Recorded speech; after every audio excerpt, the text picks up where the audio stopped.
Praise the Lord. मैं परमेश्वर के दास पास्टर रंजीत आप लोग के सामने इंसानियत का नीति वचन के विषय को लेकर आपके सामने परमेश्वर की मैं महिमा करना चाहता हूँ। पवित्र शास्त्र कहता है कि ईश्वर ने इंसान को अपने स्वरूप में बनाया है। तो जाहिर है मेरे अजीज़ों, इंसान के अंदर ईश्वर की एक छवि है। अगर वो छवि इंसान से अगर वो छूट जाए या फिर परमेश्वर का रिश्ता, परमेश्वर का संपर्क इंसान के अंदर से अगर वो टूट जाता है और वो टूटने का अनुभव दिल से निकलता है, और जब वो टूट जाता है तो इंसान पूरी तरह से एक पतन की अनुभव में वो पाया जाता है। तब वो इंसान अपने मन में जब भी सोचता है, वचन लिखा है वो बुरा ही सोचता है, और उसकी बुराई उसके घर में, उसके कामों के क्षेत्र में, उसके नस्लों में, और वो जहाँ जहाँ कदम रखता है वहाँ वहाँ वो बुराई की आत्मा काम करते हैं। और जो बुराई का बीज बोता है वो बुराई का बीज ही, फसल ही वो काट पाता है। मेरे अजीज़ों, इंसान को जीने के लिए, सरवाइव करने के लिए बहुत कुछ आवश्यकताएं पाती हैं। जैसे कि कुछ इंसानियत की नीति वचन आज मैं आप लोग के सामने रखना चाहूँगा। मुझे सुनने वाले प्यारे अजीज़ों, मैं विश्वास करता हूँ कि इस नीति वचन के अंदर खुदा का एक आत्मा, परमेश्वर की आत्मा मेरे शब्दों में है, मेरे जहन में है और आज के इस विषय में है। वो आपको स्वयं को परखने का, इंसानियत को परखने का एक कृपा वरदान को प्रावधान करने पाए। इस संसार में जीने के लिए इंसान को बहुत कुछ चाहिए। उनमें कुछ मुख्य चीज़ जिसे इंसान ने ही मुख्य ठहराया है, धन, मुख्य पद और नाम और ताकत, जिसको पाने के लिए इंसान हर हद पार कर देता है, जिससे उसे कोई फ़र्क नहीं पड़ता कि इससे दूसरे को क्या बीतती है, उसे क्या तकलीफ़ होती है। वो अपनी चतुराई से कमज़ोरों पर राज्य करता है, अज्ञानियों को अपने फ़ायदे के लिए फंसा लेता है और उन्हें ठगता है, जिससे गरीब और गरीब होते जाता है, दुख सहने वाला और दुखी होता है, और वो अपने जीवन और जन्म को कोसता है और अपने ईश्वर पर कुड़कुड़ाता है। पवित्र शास्त्र सिखाता है कि भजन संगीता 41:1 में, क्या ही धन्य है वो जो कंगाल की सुधि रखता है, विपत्ति के दिन ईश्वर उसको बचाएगा। परमेश्वर उसकी रक्षा करके उसको जीवित रखेगा और वो पृथ्वी पर भाग्यवान होगा। तू उसको शत्रुओं की इच्छा पर ना छोड़ेगा। जब वो व्याधि के मारे शय पर पड़ा हो तब यहोवा उसे संभालेगा। तो रोग में उसकी पूरे बिछोने को उलटकर ठीक करेगा। पवित्र कलाम हमें एक अच्छी इंसानियत के बारे में सिखाता है। कहता है कि जो कंगाल की सूदी लेता है वो ईश्वर को कर्ज देता है।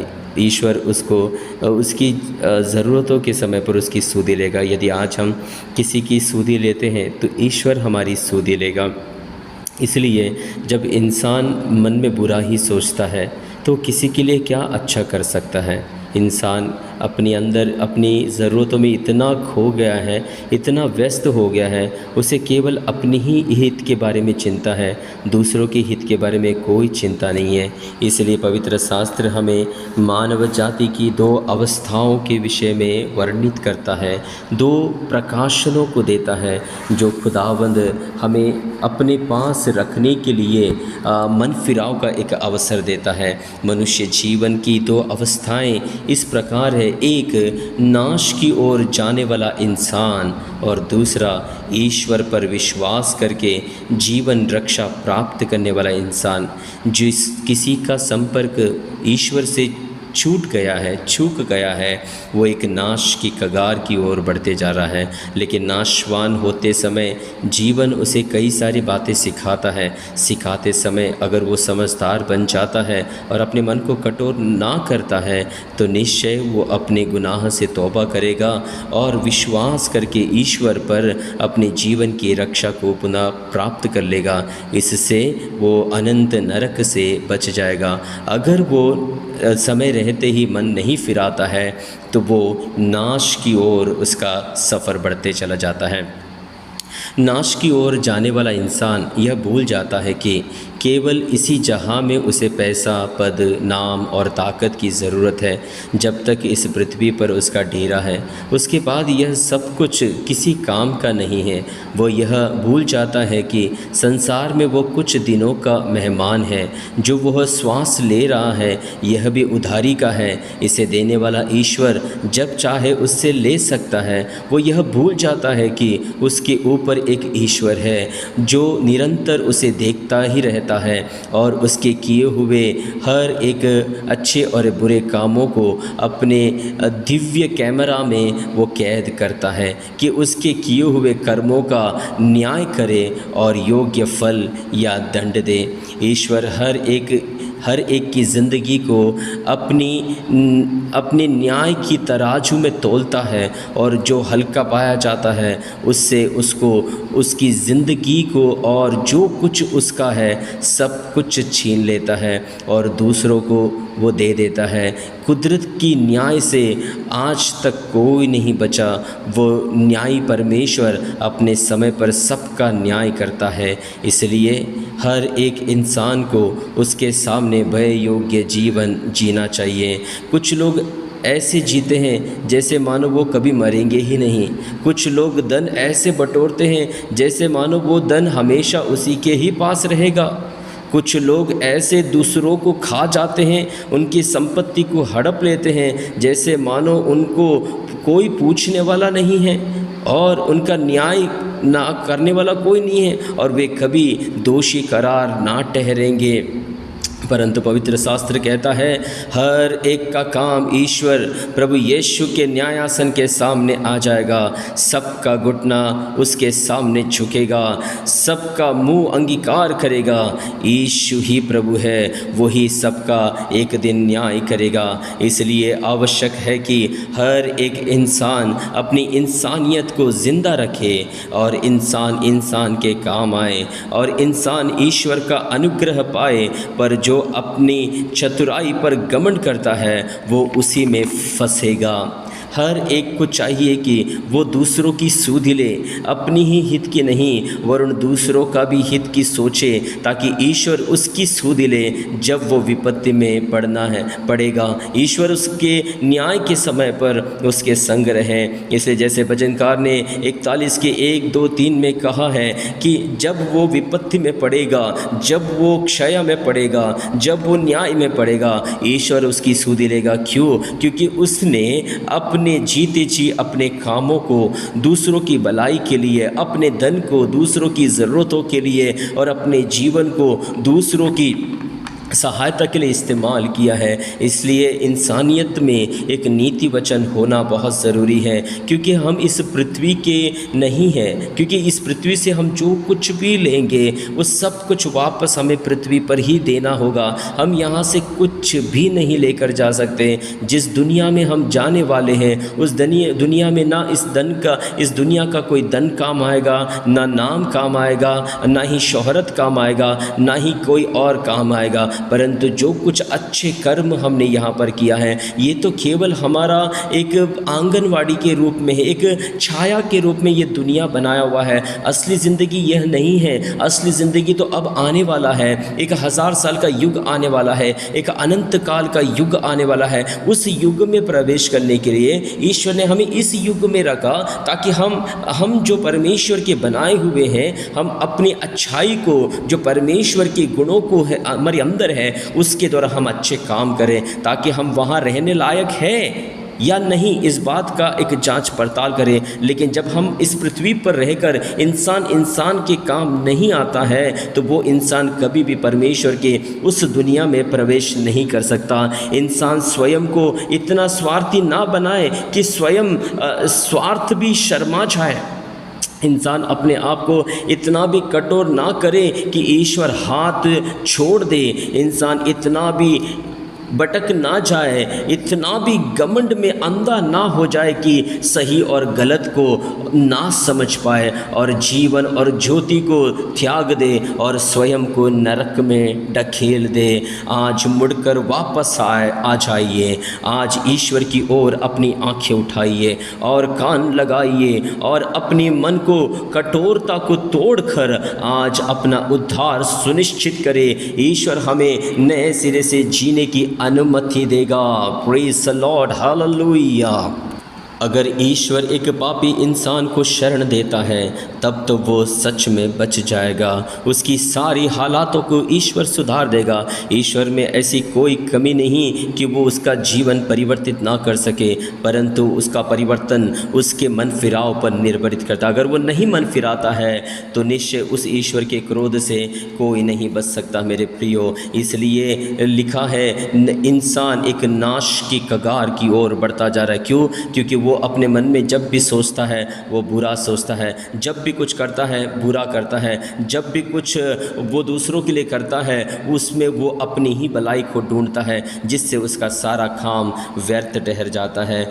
ईश्वर पर विश्वास करके जीवन रक्षा प्राप्त करे, क्योंकि एक विश्वासी ही जानते हैं कि इस संसार के अलावा एक नया यरूशलेम है जहाँ पर न पैसों की ज़रूरत है, न पद, न नाम, न ताकत की, वरुण वहाँ सिर्फ एक अच्छे इंसान जो ईश्वर पर निर्भरित है और जो अच्छा और भले कामों में अपने मन को लगाता है, दूसरों के लिए ईश्वर की ओर से काम में आता है। मेरे अजीज़ों, मैं आज आपसे विनती करना चाहूँगा, जो दूसरों की सेवा करे या कुछ दे तो इस भाव से करे कि वो ईश्वर की ओर से ईश्वर के लिए करता है, ताकि उसके पास अहंकार करने कुछ भी ना हो, ताकि वो ईश्वर से इसका प्रतिफल पाए। यदि हम कुछ करते हैं अगर उसमें हम अहंकार पाते हैं तो हमने अपना प्रतिफल को खो दिया। इसलिए जो कुछ भी करते हैं इस मनसा से करें कि ये ईश्वर का आदेश है, ईश्वर की ओर से मिला है। एक पल अपने जन्म को जांच लीजिए, एक पल अपने पिछले दिनों को जांच लीजिए। आपके पास क्या था कि आप दूसरे को कुछ दे, परंतु जो कुछ भी मिला है वो सब कुछ ईश्वर की ओर से मिला है। यहाँ तक कि हम जो श्वास लेते हैं वो भी ईश्वर का दिया हुआ एक दान है, वो भी हम उसके कर्जदार हैं। ये शरीर हमारा नहीं है, ये जीवन हमारा नहीं है। अगर उसने एक बुलावट दे दिया तो हमें इस सारे सब कुछ छोड़ के उसके पीछे जाना होगा। हम मृत्यु के वश में हो जाएंगे, तो फिर किस बात के लिए हम अपने अहंकार को करें। इसलिए जो बोले तो ऐसा बोलो मानो वो परमेश्वर का वाणी बोल रहा हो, और जो सुने वो ऐसा सुने जैसे मानो वो उसमें शांति प्राप्त करता हो। इंसान चाहे कितना भी धार्मिक काम क्यों ना करे, यदि उसके स्वभाव में, उसके सोच में, उसके व्यवहार में, उसके चाल चलन में, विश्वास में धार्मिकता ना हो, ईश्वर ना हो, तो सब व्यर्थ ही है। क्योंकि वह सब मैले चितड़ों के समान है जो न्याय की आग में और परीक्षा की आग में जल जाएगा। पर जो विश्वास करके अपने मनों में विश्वास और धार्मिकता का वचन लाएगा वो जलते जलते बच जाएगा और जीवन की मुकुट को पाएगा, क्योंकि यही जीवन की हकीकत है। इंसान जो कुछ इस पृथ्वी से प्राप्त करता है उसे पृथ्वी को वापस करना होगा। वो यहाँ से कुछ भी लेकर नहीं जा सकता। देह भी मिट्टी का है, मिट्टी को वापस देना होगा। आत्मा और विवेक ईश्वर का है, ईश्वर को देना होगा। हमारा खुद का यहाँ कुछ भी नहीं है। तो जियो तो ऐसे जियो मानो स्वर्गीय हो, ताकि स्वर्ग में हमारा प्रभु यीशु जो हमारी संपत्ति है, जो हमारा जीवन है, जो हमारी ज्योति है, जो हमारी बुद्धि है, जो हमारी अनंतता है, जो हमारा श्वास है, वही हमारी संपत्ति को उस पर अपना हाथ रख लो, ताकि जितने दिन हम इस पृथ्वी पर जिएंगे हम इस तंबू नाम की देह को परमेश्वर उसको संभाल के रखे। जो आयु ईश्वर ने हमें दिया है उस आयु पर हम संतुष्टित रहने के लिए परमेश्वर के दिए हुए धन में संतुष्टित रहे, परमेश्वर के दिए हुए परिवार में संतुष्टित रहे, परमेश्वर के दिए हुए कामों में संतुष्टित रहे, परमेश्वर के दिए हुए दान वरदानों में संतुष्टित रहे, परमेश्वर के दिए हुए अड़ोस पड़ोसियों से हम संतुष्टित रहे। हम इंसान हैं, इंसान के काम आए। हम ईश्वर के बनाए हुए हैं, इसलिए ईश्वर का अनुग्रह सदैव हो। यदि मेरा मन आज विचार परमेश्वर के वचन की ओर मुड़ता है तो निश्चय ईश्वर हमें एक नए सिरे से जीने के लिए, एक नई अध्याय को लिखने के लिए वो हमें मौका देता है। अगर अब तक हमने ईश्वर की ओर मन नहीं मोड़ा है, अपने संपत्ति को, अपने कामों को, अपने संतानों को, अपने स्वभाव को अगर अब तक नहीं बदला है तो मेरे प्रियो आज समय है, आज प्रसन्नता का समय है, आज उद्धार का समय है, आज मन फिराव का समय है। कल किसने देखा, आज ईश्वर ने हमें जिंदों के बीच में जीवित रखा है, तो आइए हम इस जीवन को परमेश्वर में समर्पित करें ताकि ईश्वर हमारी पुराने सारे भूल चूक को, सारे अज्ञानता को, सारे लोभ को, सारी दुष्टता को, सारे बुरे कामनाओं को और सारे बुरे कामों को जो हम अपने चाल चरित्र से, स्वभाव ही से पाया है, उसे पूरी तरह से निस्तो नाबूद करने पाए। क्योंकि इंसान चाहे कितना भी धार्मिकता का काम क्यों ना करे, परंतु अगर उसके स्वभाव में धार्मिकता नहीं है, उसकी भोली में धार्मिकता नहीं है, तो सब कुछ व्यर्थ ही है। इंसान अपने प्राण को खोने के लिए तैयार है, लेकिन अपने स्वभाव को बदलने के लिए तैयार नहीं है, अपने मन को बदलने के लिए तैयार नहीं है, इस संसार से मन को हटाने के लिए तैयार नहीं है। यदि हम पूरी दुनिया को ही प्राप्त कर ले, लेकिन अगर खुद को ही मौत की मुंह में ढकेल दे, तो इस दुनिया को प्राप्त करके हमने क्या हासिल कर लिया? इसमें कोई भी बुद्धिमानी नहीं है, ये केवल एक मूर्खता को दर्शाता है। मुझे सुनने वाले मेरे परमेश्वर के सारे प्रिय अजीज़ों, आज खुदावंद एक महान बुलाहट देता है कि परमेश्वर की ओर मुड़े, ताकि परमेश्वर आपकी ओर मुड़े। इन दिनों में जो कुछ भी हमारे साथ हो रहा है और जो होने वाला है और जो हो चुका है, उस सब का न्याय होगा, उस सारी चीज़ों का हमें परमेश्वर को लेखा देना होगा। उसके लेखे से बचना है तो हम अपने अध्याय को फिर से शुरू करने के लिए परमेश्वर के समीप में समर्पित करें, परमेश्वर की ओर मुड़े, प्रभु यीशु मसीह की ओर मुड़े। प्रभु यीशु कहता है, मेरे नाम से तुम मांगो, परमेश्वर तुम्हें देगा। निश्चय आज हम उससे अपने जीवन का उद्धार मांगे, एक नया मन मांगे, एक स्थिर आत्मा मांगे, एक स्टेबल फाइनेंशियल स्टेट मांगे, हमारे बच्चों की भलाइयों को मांगे, हमारे मुंह से किसी को दुख ना पहुँचे, हमारे व्यवहार से किसी को दुख ना पहुँचे, हमारे चाल से किसी को दुख ना पहुँचे। अगर इस कदर हम अपने जीवनों को परमेश्वर के सम्मुख में रखते हुए जीवन को व्यतीत करता है, तो निश्चय उसकी पवित्र आत्मा जो हमारे बीच में डेरा डालता है, वो हमारी अगुवाई करेगा, वो हमारे दुखों में हमारे लिए एक रास्ता खोलेगा। ईश्वर इजराइलियों के लिए उनकी चुड़ौती के समय पर समुद्र का रास्ता खोला, यरदन का रास्ता खोला, चट्टान का रास्ता खोला, आसमानी द्वार खोला, दूध और मधु की धाराएं बहते हुए उस देश में पहुंचा दिया। निश्चय जब तक हम इस पृथ्वी पर रहेंगे, हमारी कोई भी चीज़ की कमी ना होगी, ये ईश्वर हमें गारंटी देता है। हमें ईश्वर के प्रति ईमानदार रहना है, विश्वास योग्य रहना है और उसकी करुणा की चाहत में रहना है, उसके दाम की चाहत में रहना है। उससे कहे, हे ईश्वर, मेरे जीवन के कटोरे को उमड़ कर दे, मेरे सिर पर तेल मल, ताकि मैं खुदा की उस अभिषेक से भर जाऊं। अब से मैं अपने मन में कोई व्यर्थ विचार ना करूं कि दूसरे को तकलीफ़ पहुंचाऊं, परंतु मेरे विचार शुद्ध हो जाए, ताकि मेरे मुंह से निकलने वाला वाणी एक शांतिदायक हो, अनुग्रहदायक हो और दूसरों के लिए परमेश्वर तक पहुँचाने का एक जरिया हो जाए। इन बातों के द्वारा, इन नीति वचनों के द्वारा